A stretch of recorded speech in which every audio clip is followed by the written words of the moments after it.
Kun raadiyoo sagalee Oromooti. Raadiyoon sagalee Oromoo torbanitti guyyaa 3 wixata roobii fi sanbata galgala keessaa sa'a 7 hamma 7 walakkaatti kan isiniif darbu. Tamsaasni dambalii gabaabaa meetir baandii 16 yookaan kiiloo heerzii 17,850 fi karaa intarneetii oromovoice.org darbu kun amma jalqaba. Kun raadiyoo sagalee Oromooti. Akkuma waltan kabajamtoota dhaggeeffattoota keenya kun qophii raadiyoo sagalee Oromoo kan Onkoloolessa 17 bara 2016ti. Qophii har'aa keessatti qophii Hundee fi qophii Oromia Insight qabannee dhiyaanneerra. Oduunis qophaa'ee jira. Hundasaa tartiibaan isiniif dhiyeessinaatti dhiyaadha. Akkuma waltan dhaggeeffattoota keenya oduu saati kanaaf qabnuun sin dhageessisaa naabasaawaa jiraati. Waraanni bilisummaa Oromoo zoonii kibbaa humna waraana wayyaanee zoonii sana keessa socho'u irratti tarkaanfii fudhachuu beeksise. Oboon zoonii kibbaa godina Booranaa aanaa Miyoo keessatti waraana wayyaanee haleeluusaa kan beeksise guyyaa kaleessaa ture. Oboon haleellaa kanaan humna wayyaanee irraa hedduu akka ajjeesee fi akka madeessillee ibsee jira. Gabaasa sagalee bilisummaa Oromoo irraa argame akka addeessutti oboon zoonii kibbaa guyyaa kaleessaa jechuun Onkoloolessa 16 bara 2016 Onamiyoo naannoo magaalaa Iddii lolaa ganda Meexxii keessatti haleellaa fudhateen loltootaaf poolisoota federaalaa 8 yeroo ajjeesu 6 ammoo madeessee jira. Humni waraana wayyaanee oboo tarkaanfii fudhateetti deebi'uuf haxxee hidhee duubaan rukutuuf saganteeffatus oboon dursee akeeka diinaa waan hubatee bakka araddaa gaara biluu jedhamutti haleellaa irratti gaggeessuun loltootaaf poolisoota federaalawaa sirna wayyaaneef kan ajajaman 10 yeroo ajjeesu 6 ammoo akka madeesse beeksisee jira. Loltoonni wayyaanee madeeffaman yeroo ammaa hospitaala Fulleessaa kan Onaa Mooyaaleetti argamu keessatti wal'aanamaa akka jiran odeessa argame addeesseera. Oboon zoonii kibbaa tarkaanfii kaleessa fudhate kanaan qawwee AKM8 hidhannoo guutuu waliin diinarraa akka booji'e hubatameera. Humni waraana wayyaanee biroon kan Mooyaaleerraa birmatee oboo haleeluudhaaf adeemaa ture lakkoofsaan 25 kan ta'an konkolaataa waan ittiin garagaleen isaan keessaa 10 callaan akka lubbuun hafan beekameera.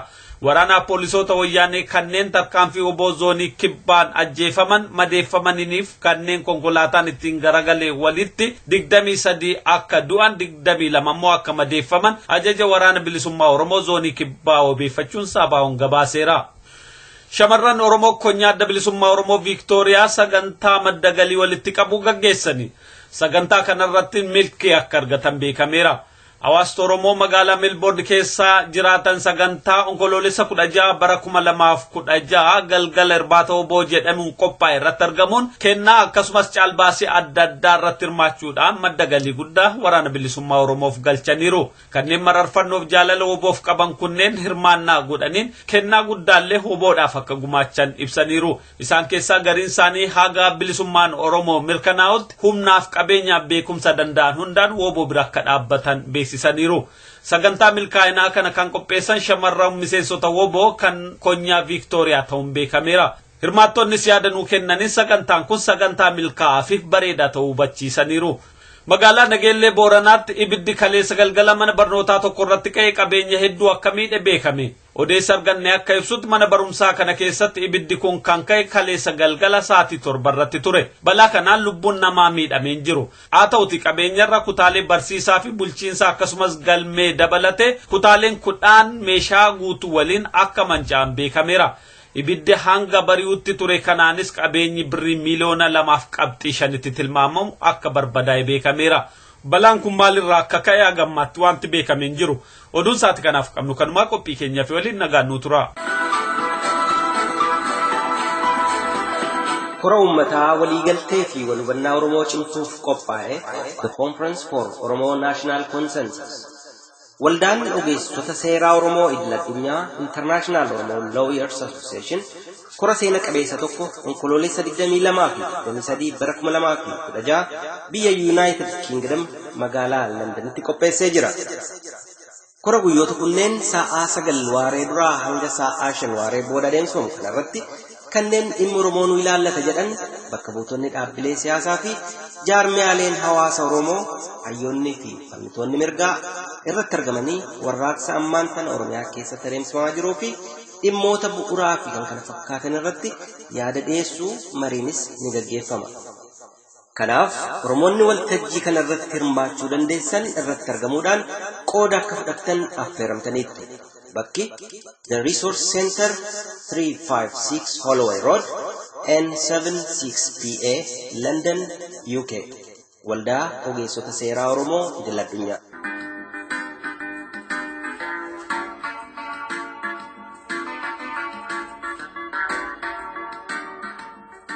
Qophii Hundee.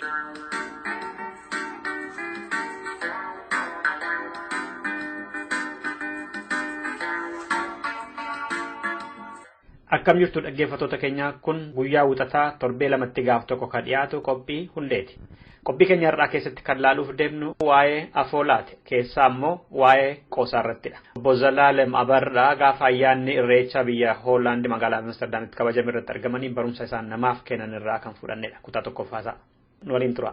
Tarii ati yeroo ammaa yeroo nuyi gidiraa keessa jirru, yeroo ijoolleen keenya dhumanii, yeroo namni mana hidhaatti guuramu, yeroo qabsoo hadhaa akkasii keessa jirru akkam waa'ee qoosaa kaastaa jechuu dandeessu. Isa dhugaa dubbachuuf taanaan kan qoosamu si'ana. Barsiisaa seenaa tokkotu Addis Ababa Yuunivarsiitiitti maaliif warri Jarmanii waraansa addunyaa lammaffaa mo'amanii jedhamee gaafannaan utuu barattoonni deebiin deebisin ijaa qoosaa wallaalaniidha.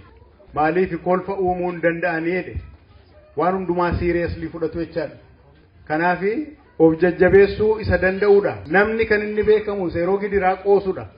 Yeroo gidiraa kolfuudha. Kanaaf waa'ee qoosaan dubbadha. Ogbarruu afoolaa kan saba Oromoos ta'e kanaaf saba abbaa fedheeyyuu kan inni haammatee qabatu keessaa tokko qoosaadha.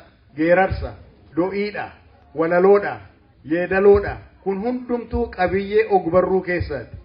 Haa ta'u maleessaa beektonni keenyas ta'e beektonni warri kaanii qoosaa kanaaf badaa iddoo hin laanne. Warri mammaaksi Jaappaanii tokko kan inni jedhu yeroon kolfaan dabarsan yeroo waaqaan waliin dabarsanidha jedhu. Akkasumas immoo warri jiru akkuma qaamaaf saamunaan jiru sammuuf immoo qoosaan jira jedhu. Egaani meeshaa ittiin fayyaa bullu keessaa, meeshaa ittiin wal kunuunsinu keessaa, meeshaa ittiin wal ijaarru keessaa tokko, meeshaan ittiin wal hoggannu keessaa tokko qoosaadha. There ain't much fun in medicine, but there is a heck of a lot of medicine in fun. Era namichi gaazexeessaanii Ameerikaanii tokko.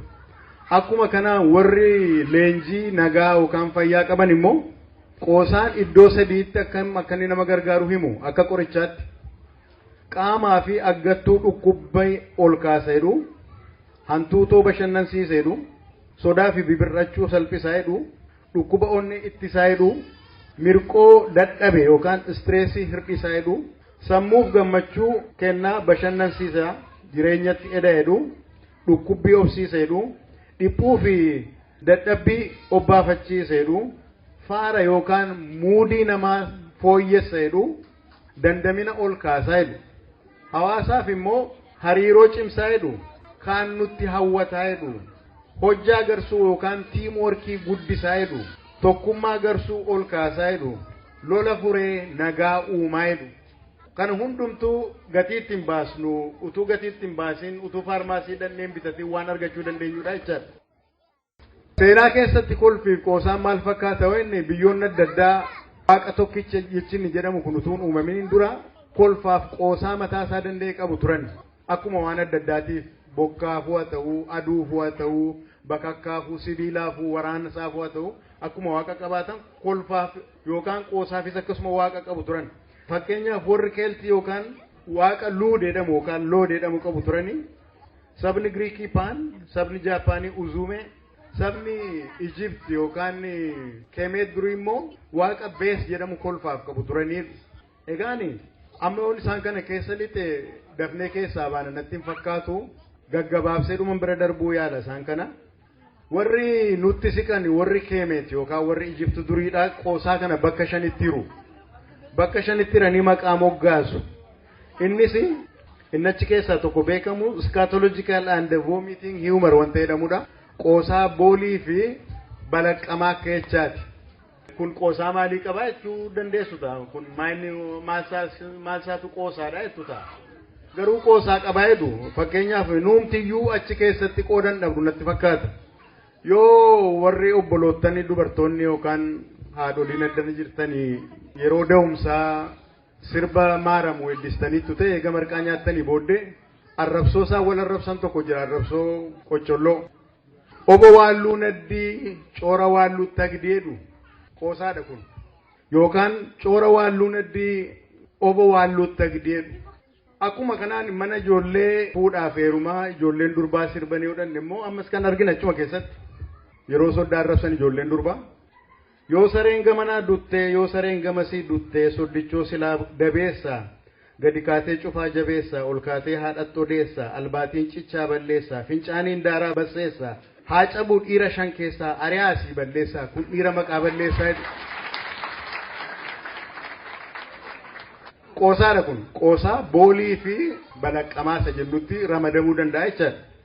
Wanta obboon nyaatu qamadiif xaafii shan qulleessanii shan bulleessanii abbeeyaa gurbaa wanta ati nyaattu daagujjaaf daaphoo hin bulleessanii hin qulleessanii kunuu daaphoodha kunuu kaakkoodha yaalma killisii kana dillisii fi caakkaa dhiphisiidhu kunis qoosaadha. Egaa seenaa keessatti akkan isinitti hime qoosaa kana dambiitti fudhatamne beektonni classical philosophers jedhamani warra akka Plaatoo hundumtuu warra akka Aristootel mataan isaanii iddoo guddaatti ilaanneen artuma isaanii hin dhowwan kun fudhatamuu hin qabu jedhan maaliif jennaaniti qoosaa jecha warri humna hin qabne warri yeessaa warri hacuucame meeshaa ittiin gooftolii aarsanidha radiikulii godhanidha jedhan. Yaadattu mammaaksasa bakka na dhukkubu anumatu beeka bakka gooftaan koo na jedhe koobaa ettiniitiin jiran. Bakka ishee dhukkubu isheetu beeka garuu bakka gooftaan faan jedhan koobamti. Kanaaf beeku jechaadha akka inni meeshaa ta'e akka itti qoosamu. Kanaaf dhowwani. Plaatoon keessumaa wanta inni jechaa ture maayinni qoosaa kana meeshaa isaaniif oolu waan ta'eef warri mootii ta'an warri mootummaa dhugaa dhaaban keessatti iddoon kennamuufii hin qabu. Dhowwamuu qaba. It is evil'edha. Wanta abaaramaadha. Namoonni isa booddees dhufan falaasonni isa booddee dhufan warra akka Aristootelis akkasuma godhani. Aristootel keessumaa wiit inni jedhamu yoo beessayyuu ta'e qoosaa fudhachuu hin qabnuedha. Kanaaf dubartiin Ingrid S. Gilhas jedhamtu Norwegian philosopheriin tokko maal jetti? Whether in the east or the west, the learned men of early church such as Ambrose, Jerome, Basil, Pseudo Kipron, and John Chrysostom are unanimous in their hostility toward laughter. Yet artuma saa kolfoon ta'edhamutti hundumtuu warri karaa bahas warri karaa dhiyaas fudhachuu hin barbaanneedha kan isaan jedhanii. Yaadi Plaatoon lafa kaa'e warra amantee kiristaanaa jalqaba hundeessee fi gaan ittiin ka'a ta'e. Achi booddees darbeetii aadaa Awurooppaa keessatti iddoo guddaa qabaate yeroo dheeraadhaaf qoosaa waan ta'edhamuu fi akka iddoon hin kennamne ta'edha. Maaf kana godhuu see jiruu fi they fear to or pretend to fear that religion itself will be by free way. Kan isaan sodaatan kan godhanii maaliif yoo qoosaan iddoo amanteenuu iddoo qabaa akka jechaati jechaadha. Kanaaf aangoo cimaa qabaa jechaadha qoosaan kan inni isiniin jechuu barbaade. Qoosaa kana qorachuudhaaf karaa saayinsiidhaa maaltu jira kan jedhu tiyoorii sadan tokko jiru. Theory kun sadammaa inni superiority theory, the relief theory, incongruity theory on ta'edhamantu jiru qoosaa qorachuudhaaf. Isaan kun maa inni superiority'n isa tuffii namaa jechaadha. Anatu caalaa sana namatti kolfan. Relief theory jedhan immoo futtaafachuu jechaadha. Fakkeenyaaf hawaasni biyya Itoophiyaadhaa futtaafatee jira. Ukkaamsaa sana cabsee ba'eera. Relief jechaan akkas. Incongruity inni jedhamu immoo wanta isin eegne yeroo ta'u jechaadha. Namni tokko tuusin fuuldura naguma deemu ammatuun olu taalee kufe wanta isin eegnetu ta'e jechaadha. Yookaan achi immoo namni tokko marqaa fuudhee afaan isaatti geeffachuu dhiisee ammatu gurra isaatti geeffate akkuma sana kolfa uumaa jechaadha. Egaa isaan kun hundumtuu waan ittiin qoosaa qorachuudhaaf tiyoorii ba'anidha. Kana asuma irratti gabaabseetanii qoosaan saba Oromoo bifa kamiin mul'ata yookaan immoo of mul'isaa isa jedhutan darba. Dhaggeeffattoota keenya waa'ee qoosaa Oromoo irratti immoo qophii keenya torban lamaan har'aa keessatti deebina. Qoosaalee jijjiiran obbo Zalaalem gaafa sana qabatanii deebi'u. Kanarraaf foraa bulaa Andassuu Duraati.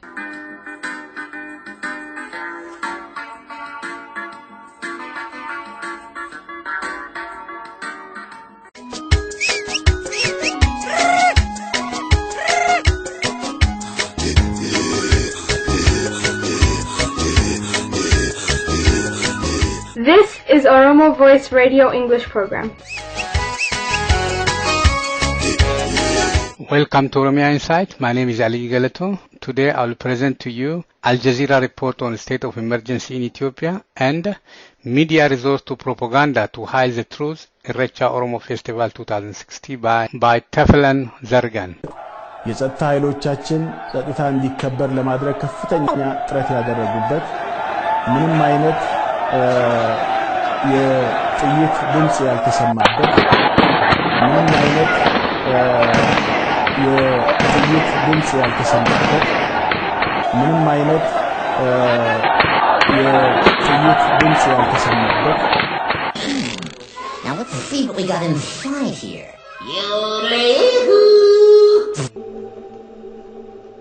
On the International Day that was supposed to be marked by non-violence, on the day when millions of Oromos come together to celebrate their annual Thanksgiving festival, Ethiopia was rocked with state-sanctioned violence, where hundreds of Oromos were systematically driven to their tragic deaths.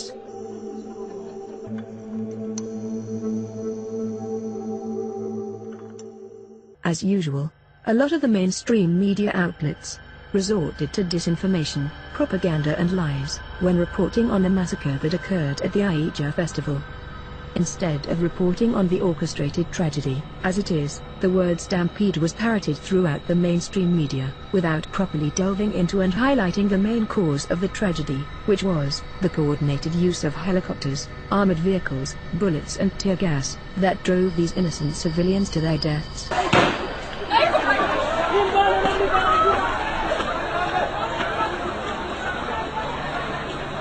Let me first say that this was clearly not an accident.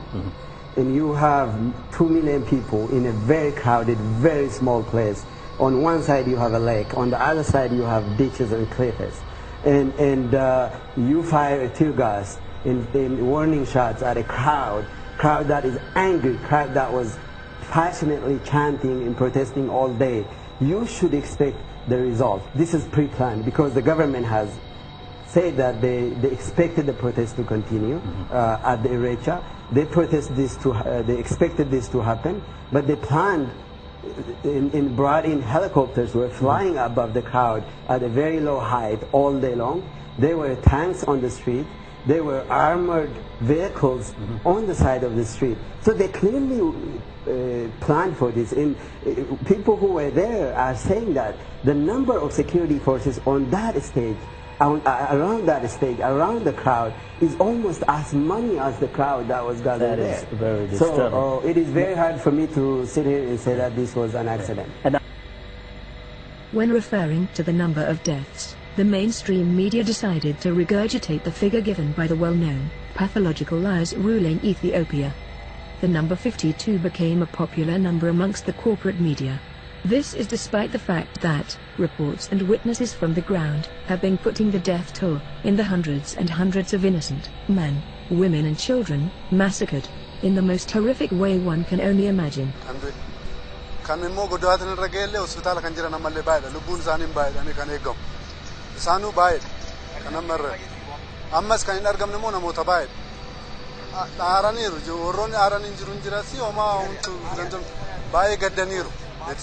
Garabadi amma nama maatin tokko nama reefa shan fudhatee galeetu jira. Mana tokko keessatti jechuudha ijoollee shan erga tokko ulfaana dhumanii. Kanaafuu baay'ee aadaniirra Oromaa godhuu hin dandeenye garuu. Here's a clear example of disinformation and propaganda. Besides the worn-out words stampede and number 52, this article from Reuters claims that some people had chanted slogans against the government. The key word here is some, as if it was a small number of people chanting anti-TPLF slogans. Let's have a look and see for ourselves if it's only some people chanting against the government.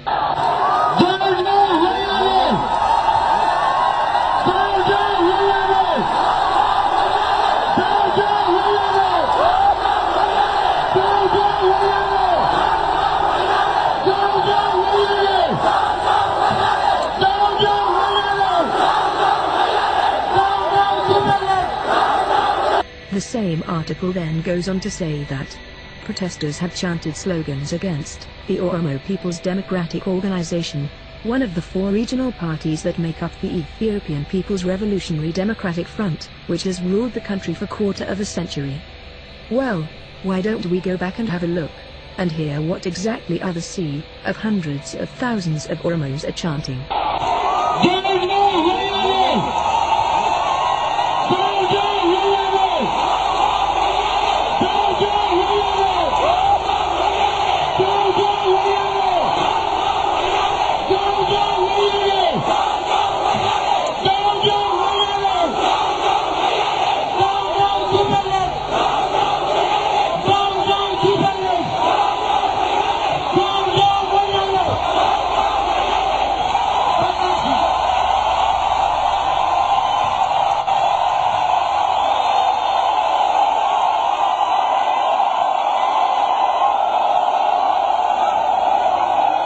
The question that arises now is, why would an Ethiopian working for Reuters, deep inside Ethiopia, not report on the main demands of the roaring patriotic Oromos, which can be heard from miles away, calling for the fall of the number one enemy of Ethiopia, the criminal TPLF? Not only did he not mention the down TPLF chants, but he resorted to using propaganda and lies to misinform the general public, concealing the gravity of the horrific crime perpetrated against innocent Oromo men, women and children. One can only wonder why a supposed journalist would stoop so low and go do something like that. It's not only Reuters. You would hardly find a single article from the mainstream media that talked about the main demand and chants of the Oromo people, which was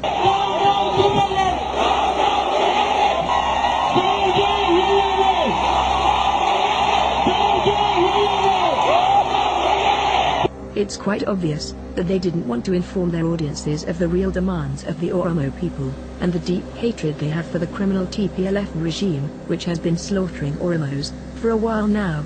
Again, why is that? Why have the mainstream media failed to mention TPLF?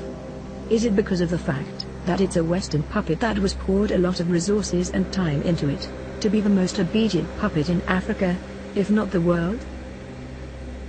That explains the deafening silence from the country that likes to portray itself as the champion of human rights and democracy. The country that has been constantly resuscitating the criminal TPLF regime with billions of dollars in aid throughout the years, also providing the TPLF regime the political and diplomatic shield to continue its lawlessness, criminal activities in Ethiopia and the Horn of Africa.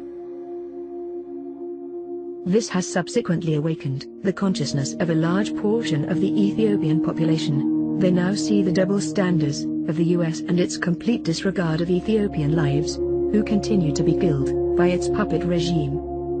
This, however, will not stop the Amaras. It will not stop the Oromo. It will not stop the Ethiopian revolution. It will only strengthen the people's resolve to finish off what they have started, which is the removal of the puppet criminal regime, TPLF, and bringing them to justice.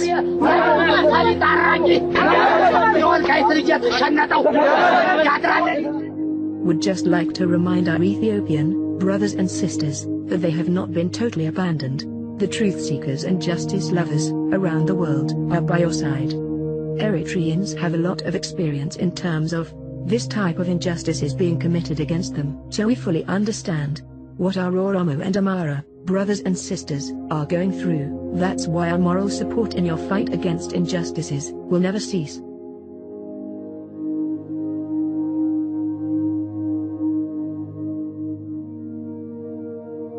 But first, Madam Gomes, you have a point. President, last Sunday at the Irreecha festival in Ethiopia, it ended in a massacre. According to Oromo sources, 678 people were killed by security forces, shooting the crowd in cold blood and causing a stampede. Other 700 people have been murdered in Ethiopia in the past 10 months, as marathon runner Faiza Lileza denounced at the Rio Olympics. The UN High Commissioner for Human Rights and the African Commission for Human Rights have called for independent observers to enter the country and to assess the situation and for an impartial investigation. The EU, which is actually paying with lots of taxpayers' money via ODA, is silent, and that silence is deafening.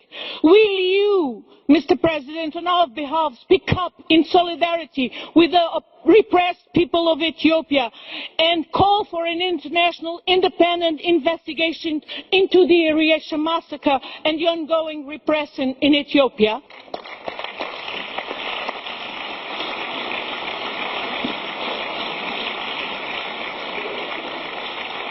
Returning now to one of our main stories on this news hour and the situation in Ethiopia, where the government has declared a state of emergency after weeks of anti-government protests. Rights groups say more than 500 people have died in Ethiopia in the last year following protests by the Oromia people against the Ethiopian government. Let's now bring in our next guest on this news hour, Mohammed Ademo, who's the editor of the All Pride website, a news website that focuses on Ethiopia. He joins us live from Washington, D.C. Good to have you, Mohammed. Just remind us first of what's behind this wave of protests that we've seen in the last year in Ethiopia. What's triggered the unrest? The unrest was initially triggered by the central government's decision to expand the capital of Ethiopia, Addis Ababa, into the Oromia region. And when people protested or opposed the expansion, the government responded by arresting Oromo leaders, Oromo activists, and then also cracking down heavily on protesters and killing protesters, as you've mentioned. But that plan was dropped, though, by the government.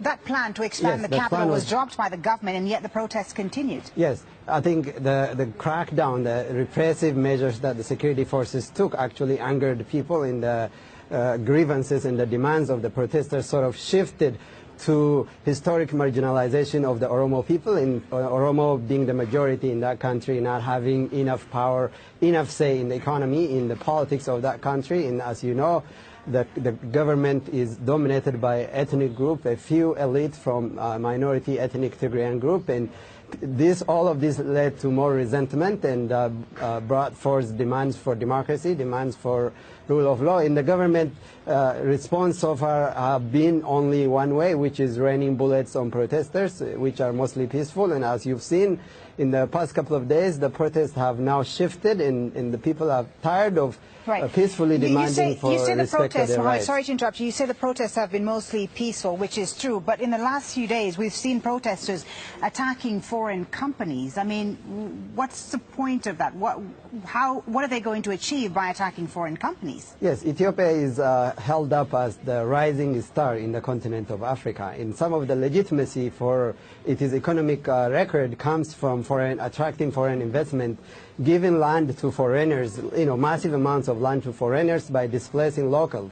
And the GDP numbers don't necessarily reflect the reality on the ground, and the poor people, the average Ethiopians, are not benefiting from the development. So people are now saying that this is only here to legitimize the government rule, and it's about time that people start hitting the government where it hurts, and also putting foreign investors on notice, because Ethiopia is not an ideal climate for investment, and Ethiopia's development state has backfired, and you cannot keep people repressed and deny their rights and shut down the media, shut down the opposition, and continue to project an image of a country that is growing, and the growth is only benefiting people who are on power. But the risk is, of course, Mohammed, as you know, is that we're going to see more deaths. I mean, more than 500 people, according to various rights groups, have been killed in Ethiopia in the last year. A state of emergency is now in place for up to 6 months. Are the protests going to continue? Fully. Look, more than 500 people have been killed in the last 4 days. And what we are looking at in Ethiopia is a war. We don't know exactly what is on the ground, or the media is not seeing the reports that we are getting from people on the ground, because the internet has been shut down. Yes, we are going to see more killing. We are going to, unfortunately, see more bloodshed. And if you just look at the reason for declaring the state of emergency, this gives police and the security forces the right to kill and detain anyone they so choose, which they've been doing so far already, but this just allows them to do more of that, and we are going to see more arrests. We are going to see more killings. The protesters are not backing down, and people are tired of getting killed.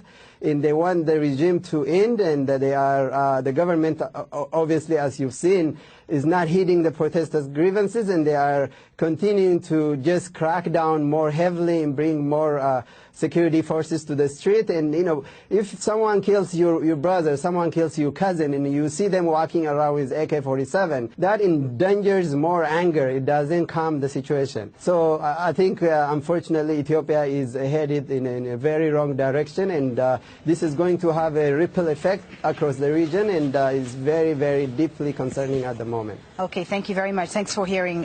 Thank you for sharing your thoughts with us, Mohammed Ademo of the news website Pride, joining us there live from Washington.